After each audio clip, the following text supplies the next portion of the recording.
ఈరోజు మా తల్లిగారు 11వ రోజు ఇహలోకాలని వదిలి పరలోకాలకి ప్రయాణించే మొదటి రోజు. మా తల్లిగారిది సుదీర్ఘమైన జీవితాన్ని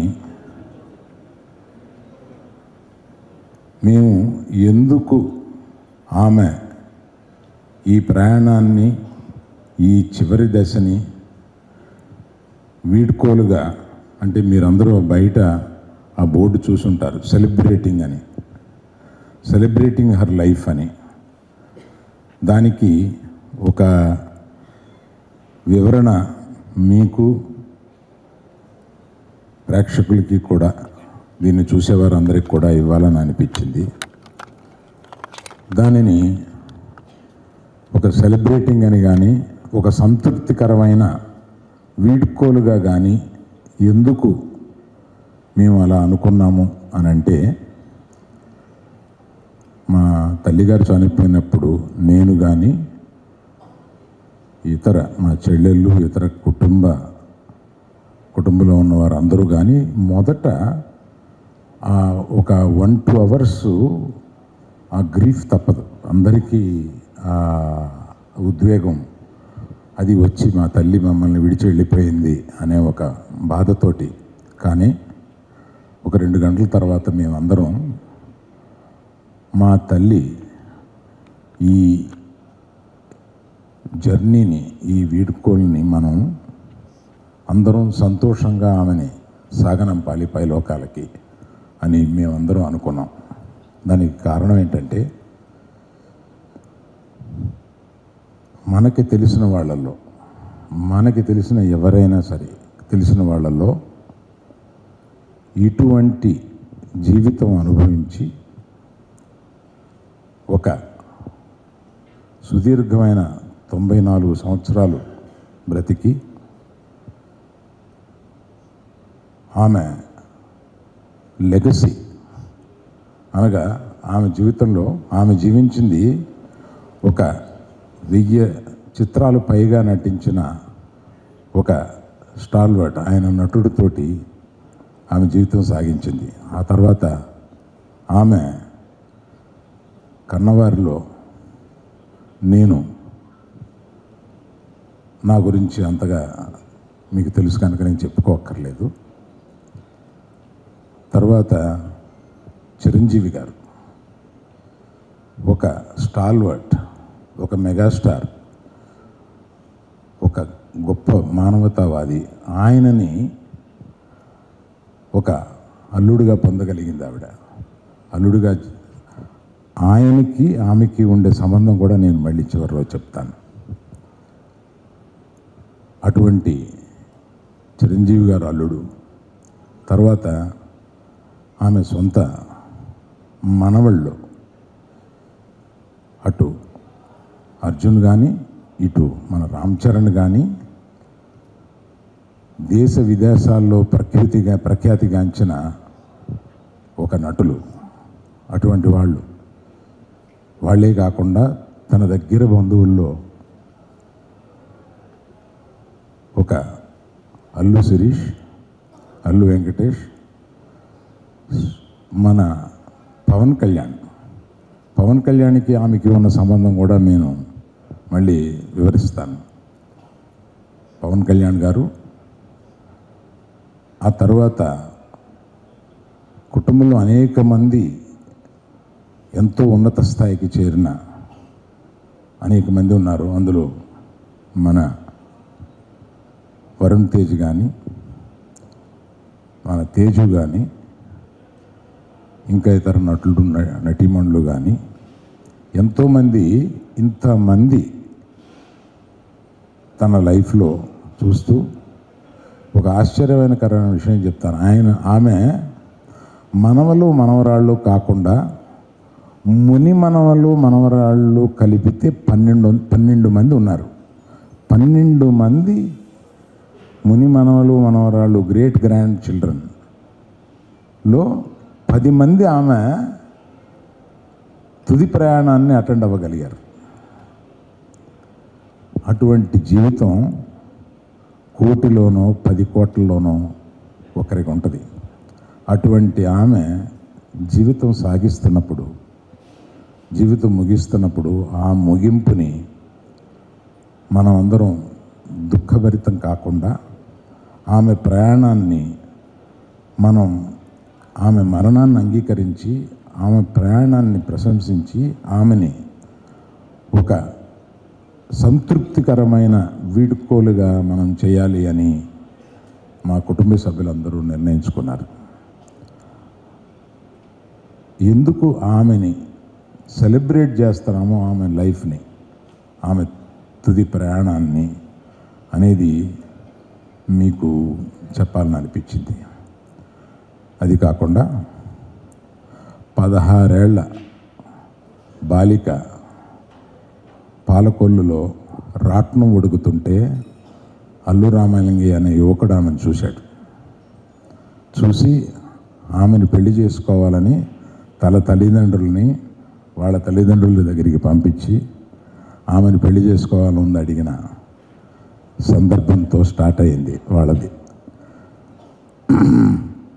ఆ ప్రయాణంలో మా నాన్నగారిని పెళ్లి చేసుకుని, ఆయన హార్డ్ కోర్ కమ్యూనిస్ట్, ఆయన అర్ధరాత్రి తన సహచరులను తీసుకొచ్చి ఆమెను లేపి భోజనం పెట్టమంటే అర్ధరాత్రి వండి వాళ్ళందరికీ భోజనం పెట్టేది. ఆ తర్వాత మా అక్కగారు నవభారతి గారు పుట్టారు. ఆ తర్వాత నేను కడుపులో పుట్టగానే ఆయన కమ్యూనిస్ట్ జైలుకి వెళ్ళిపోయారు. కడలూరు జైల్లో 6 మాసాలు ఆయన్ని పెట్టారు. అంతకుముందే ఆయన స్వతంత్ర పోరాటంలో కొంతకాలం జైల్లో ఉన్నారు. ఆ తర్వాత కమ్యూనిస్టు, ఆ తర్వాత జైలు, ఆ తర్వాత అవన్నీ వదిలేసి ఆర్టిస్టుగా అవ్వాలని ప్రజానాట్యాల మండలితో ఆయన కొంతకాలం ప్రయాణం చేసి దాని ద్వారా సినిమాల్లోకి వచ్చి గరికపాటి రాజారావు గారు ఆయన్ని చూసి సినిమాల్లోకి తీసుకొచ్చి సినిమాల్లో పుట్టిల్లు అనే సినిమాల్లో ఆయన్ని జమున గారిని ప్రవేశపెట్టారు. అక్కడి నుంచి కొంతకాలం సినిమాలు 1-2 వచ్చినాయి కానీ రాలేదు. తర్వాత గడపటం కష్టమైంది. ఆ గడపటం కష్టమైన ఆ దినాల్లో మా అమ్మగారు ఎంత కష్టపడేవారో ఆ తర్వాత మాకు ఒక్కోసారి చెప్పినప్పుడు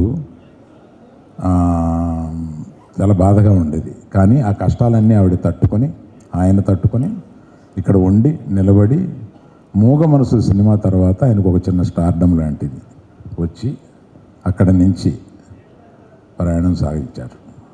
అటువంటి మా తల్లిగారు ఇటువంటి ప్రయాణం సాగించిన వారి చరిత్రని బ్రీఫ్గా మీకు చెబుదాం.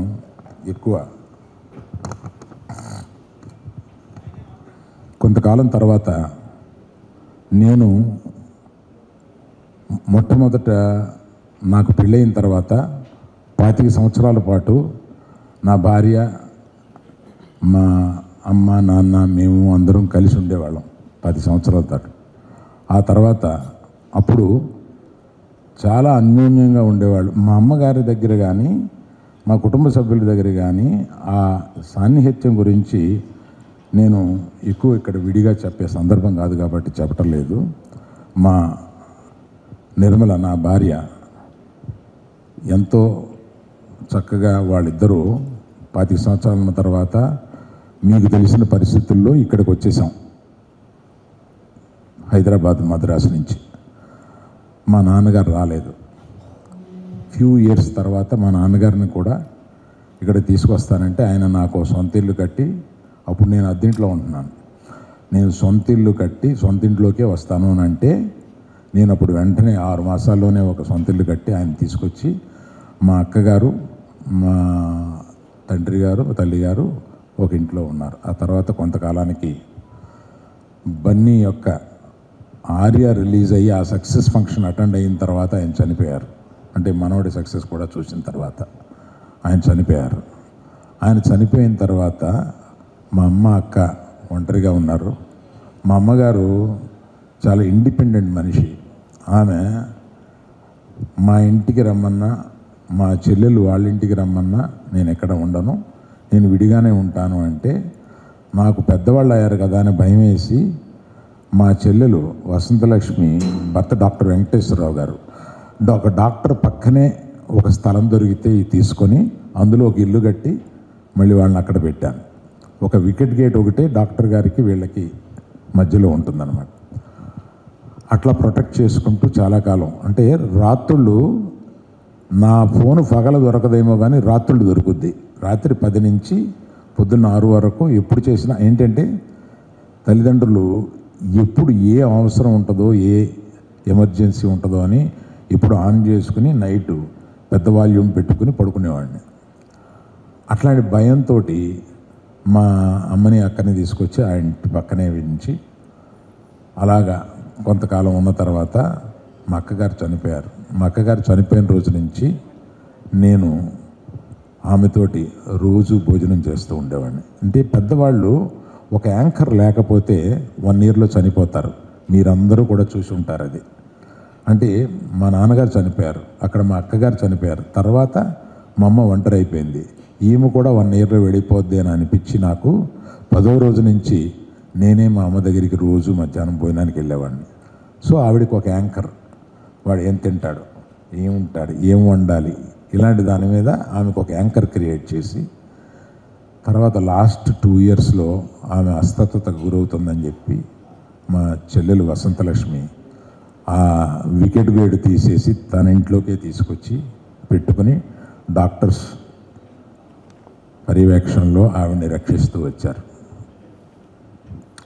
అటువంటి ఆమె ఈ ప్రయాణంలో ఆమె ముగించిన ఈ తరుణంలో నేను కొంతమందికి తప్పనిసరిగా కృతజ్ఞత చెప్పుకోవాల్సి ఉంది. దానికి కూడా ఇదొక కారణం. నాకు బంధువు కాకపోయినా, మా ఎవరికి బంధువు కాకపోయినా ఒక సహాయకురాలుగా వచ్చి మా అమ్మని ఏకదృష్టితోటి, అంటే ఒక కూతురు కన్నా ఎక్కువ కింద ఆమెని ప్రేమించి ఆమెను దగ్గరుండి చూసుకుంది బొక్క లక్ష్మి అని. ఆ లక్ష్మికి నేను ఏమి చేసినా నా కృతజ్ఞత తీర్చుకోలేను, ఎంత డబ్బు ఇచ్చినా నా కృతజ్ఞత తీర్చుకోలేను.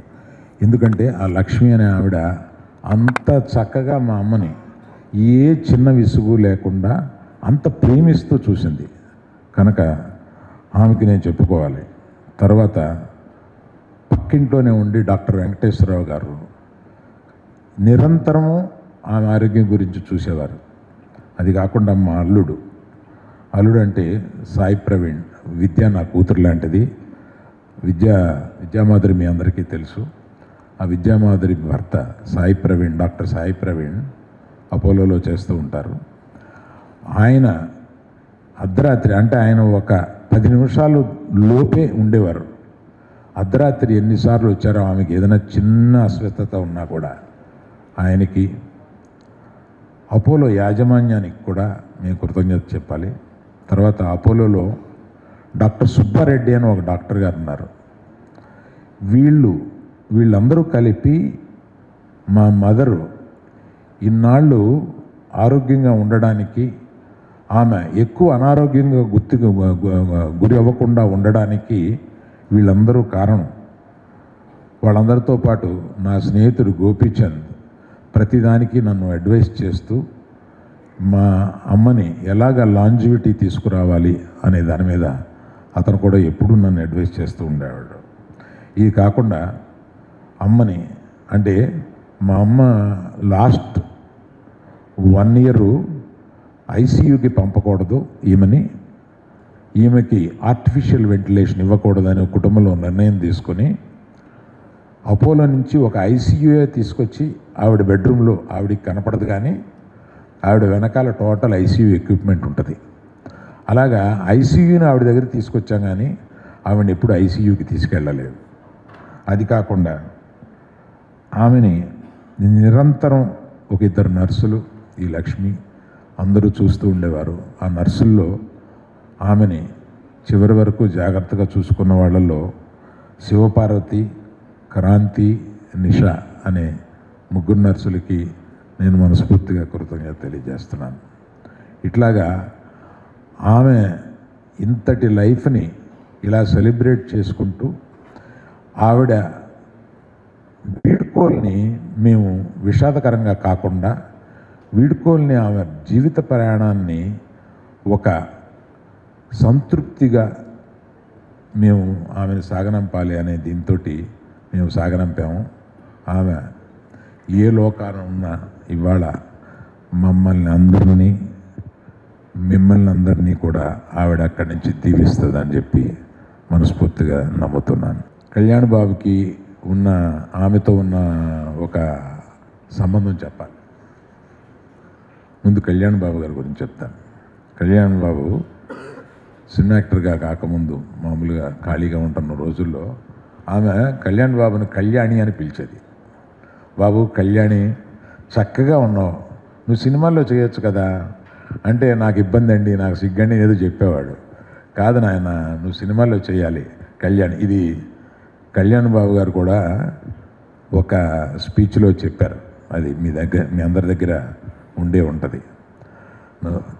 ఆయన్ని సినిమాల్లో చేయాలని చాలా ఎంకరేజ్ చేస్తూ నన్ను కూడా, ఎరా చక్కగా ఉన్నాడు, కళ్యాణ్ని పెట్టు, సినిమా చేయాలి కదరా అని ఇట్లాగా కళ్యాణ్ని ఎంకరేజ్ చేసిన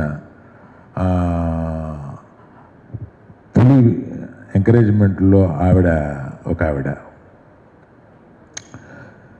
చిరంజీవి గారు ఎంతటి పెద్ద స్టార్ అయినా, ఎంత మెగాస్టార్ అయినా, కుటుంబ సభ్యుల దగ్గర ఆయన ఎట్లా ఉంటారో మీ అందరికీ తెలియంది కాదు, కొత్త కాదు.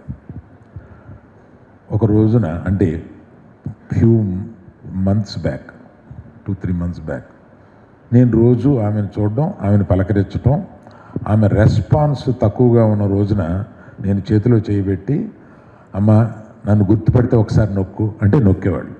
అంటే నన్ను గుర్తుపట్టిందనమాట. నోటితో చెప్పలేక అట్లాగా మేము అది అలవాటు చేసుకున్నాను. తర్వాత ఒకసారి బాగా సీరియస్గా ఉన్నప్పుడు చిరంజీవి గారు వచ్చారు. అమ్మ చిరంజీవి గారు వచ్చారు అని చెప్పి, అమ్మ నేను చిరంజీవిని అని అంటే ఆమె కళ్ళు తెరిచి ఏదో చెప్పడానికి ప్రయత్నించింది ఆమె ఆతృతతోటి. అంటే చిరంజీవి గారు అంటే అంత ఇష్టం ఆవిడికి. ఎప్పుడు వాళ్ళిద్దరూ ఒకళ్ళని చూస్తే ఒకళ్ళు గట్టిగా కావలించుకొని పట్టుకుంటారు. మా తల్లిని అంత ప్రేమగా చూసుకున్నారు చిరంజీవి గారు. వాళ్ళిద్దరికీ అటువంటి సంబంధం ఉంది అని చెప్పి చెప్పడానికి, ఇలాగ ప్రతి ఒక్క ఫ్యామిలీ మెంబర్స్ గురించి మనవలు పైకి వస్తున్నప్పుడు ఆవిడ చెప్పిన మాటలు కానీ ఇవన్నీ సుదీర్ఘం అయిపోతుందని చెప్పట్లేదు. అటువంటి తల్లి కడుపును పుట్టడానికి నేను ఒక గొప్ప అదృష్టవంతుడి కింద భావించి మీ అందరికీ నమస్కారం తెలియజేస్తాను. Thank you.